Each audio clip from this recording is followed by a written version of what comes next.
Hey Crafty Mavens, it's Vanessa here with a Stash It layout, and today I am going to take you through the process of me creating a layout, and I decided to leave everything in for how I created this layout.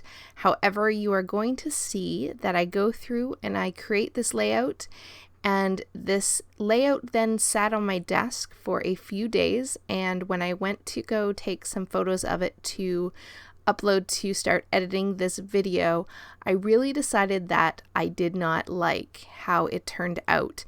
So I did leave everything in so you could see how this layout started and how I built it, but you will notice that the photos at the end of the video definitely changed in the fact that I made some changes to how this layout looks. So while I was talking, I did show you everything I pulled for this layout, and all of these items were just scrap pieces of paper that came from my stash. I just pulled out a piece of white cardstock here to create my background, but everything else is just pattern paper and just different embellishments from my stash. So I don't even have branding strips for them, so I can't actually say where some of those papers came from. But the first thing that I decided to do was take this Vicky Bouton stencil and some of my Distress Oxide inks, and I believe I have faded jeans, I think peacock feathers, and I forget what the green is, but I'm just going through and just creating a background using this stencil that kind of has the big to the small circles, so a sort of cascade of different sizes of circles, and I'm just creating this as an overall pattern for my background. And for me, I love the way it turns out, but I will say that it created quite a busy background, and I think that is what kind of contributed to me not loving the layout as much as I had hoped I would.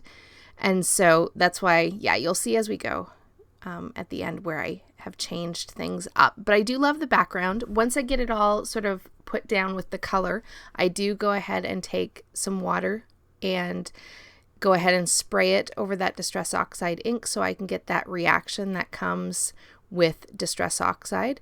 And it's hard to see it on camera, but it definitely does do the oxidization, and so I get some nice texture on the background by doing this.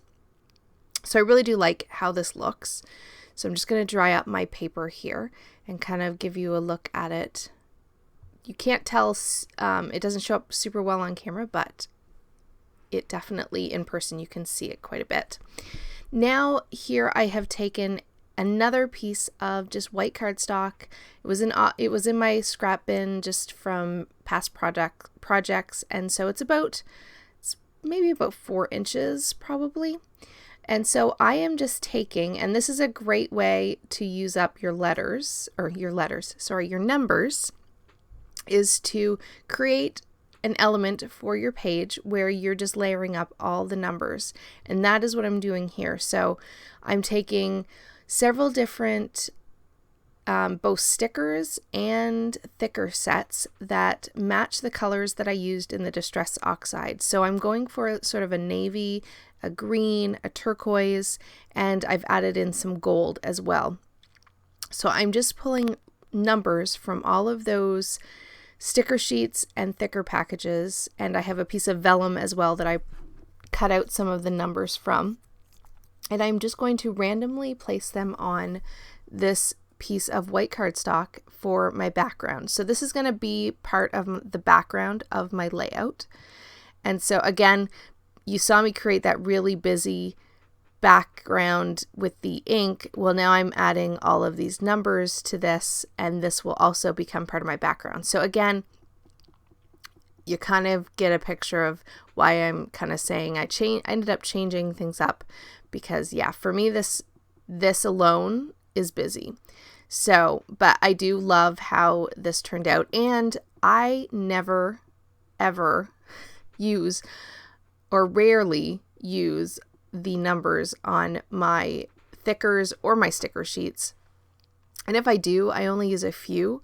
And so this was a great way to sort of get a lot of numbers used up and off of those sticker sheets and thicker sets, because I just don't use them enough. And so I'm always happy when I get a letter sheet that does not have like 3 rows of numbers. It's like my favorite kind of thicker packs.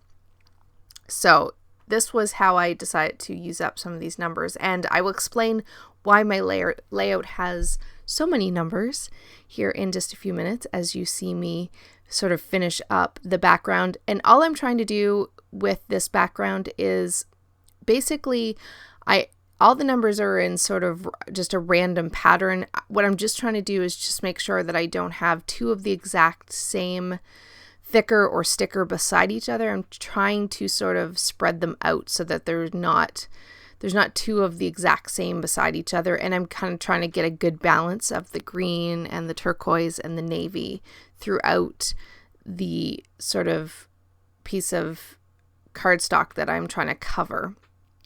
And I'm not trying to cover every single inch of it. I'm just trying to get the majority of it covered so that I have, see there, I had 2 9s that were too close together, and so I decided to move one so that they're not, I was even trying to make sure that I didn't have 2 numbers sort of right beside each other. Sometimes it was hard to, because with what I was working with, it was hard to move them around, but needless to say, I decided apparently in this video to leave every piece of it in. So you're seeing me kind of flip through this sticker book and all of my thickers over and over again as I try to piece and decide where I want all of my letters, or all of my numbers, I should say, to go on this. And so we're getting pretty close. I think, yeah, at this point, I think I'm pretty good. I've actually got a couple that kind of hang off the side, so I'm going to cut those down.